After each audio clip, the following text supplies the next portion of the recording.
Donc, chers téléspectateurs, nous avons actuellement en ligne de Nantes International là, pour en parler un peu plus, pour analyser ce sujet concernant le G20, la participation égyptienne. Nous avons actuellement en ligne, encore une fois, de Nantes International, l'ambassadeur Medhat Emili, ex-ministre adjoint des Affaires étrangères. Monsieur l'ambassadeur, vous êtes toujours le bienvenu sur Nantes International. Bonsoir. Oui. Monsieur l'ambassadeur, bonsoir.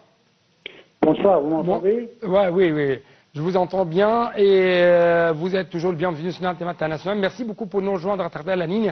Permettez-moi de vous poser cette question. Comment vous lisez ou quand même comment vous suivez cette participation présidentielle, cette participation du président Abdel Fattah ici à ce sommet de G20, notamment que ça a été l'invitation de son homologue brésilien Lula da Silva.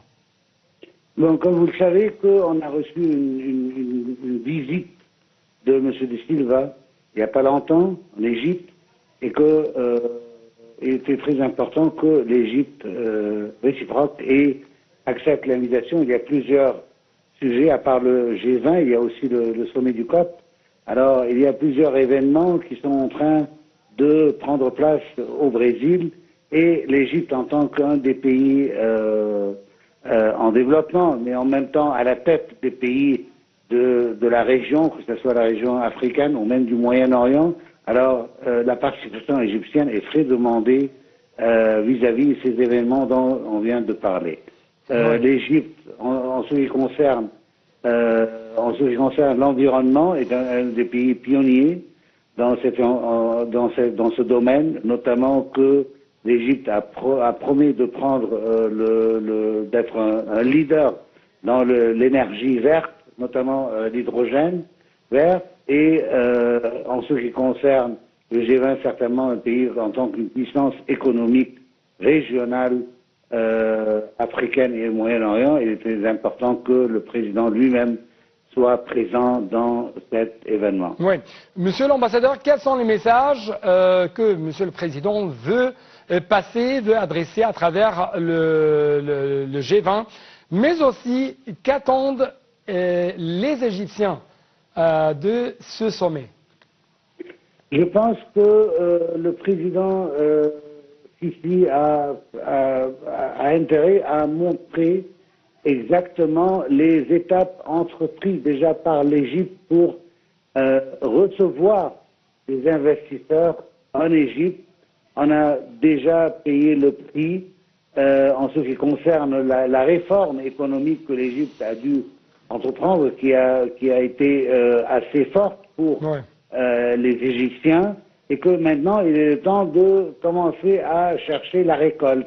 Comment est-ce qu'on peut attirer, comment est-ce qu'on a pu avoir un pays maintenant qui peut séduire, qui peut recevoir des investissements étrangers, étant donné que les réformes ont déjà pris place et que notre classification économique devient de plus en plus mieux vis-à-vis de la situation antérieure où on avait des problèmes à attirer suffisamment de ressources et d'investissements étrangers. Oui. Monsieur... En ce qui concerne le peuple égyptien, alors comme on l'a déjà dit, alors le peuple égyptien attend le résultat des factures qu'il a payées pour pouvoir achever les réformes économiques et être prêt à recevoir des investisseurs qui vont créer de nouvelles industries, qui vont faire de leur mieux pour aussi améliorer le niveau de vie des Égyptiens en général. Alors, c'est ce qu'on attend maintenant de l'étape prochaine, c'est, comme je viens de le souligner, la récolte. Oui. Justement, il y a toujours des priorités sur l'agenda du G20. Donc, votre regard, si je peux dire, est attiré par quelle priorité concernant l'agenda de G20? Alors, je pense que le problème des dettes est un des problèmes les plus sérieux en ce qui concerne ce forum. Mais n'oublions pas qu'il y a un élément très important que tous les portes sont ouvertes. Je veux dire que les problèmes des pays en développement et les problèmes des pays avancés ne sont pas les mêmes. L'agenda n'est pas toujours les mêmes. Alors, l'agenda va sûrement couvrir tous les points dans les deux parties cherchent. Alors, d'un côté, comment est-ce qu'on peut améliorer le niveau de vie pour les pays en développement et d'autre côté, comment est-ce qu'on peut capitaliser sur notre argent en ce qui concerne les pays développés. Oui. Et il doit toujours avoir les points dont on parle toujours. Comment est-ce qu'on peut faire une réforme au système économique international? Comment est-ce qu'on peut arranger avec les institutions financières et monétaires mondiales pour le bien-être notamment des pays en développement? L'Égypte étant un pays qui est un des pays endettés. Alors ils cherchent comment est-ce qu'on peut améliorer les taux, comment est-ce qu'on peut, par exemple, comme le principe égyptien qui a été déjà pris par d'autres puissances aussi, c'est comment est-ce qu'on peut transformer les dates en investissement. Des financements. Exactement, financement pour l'investissement. Oui, oui.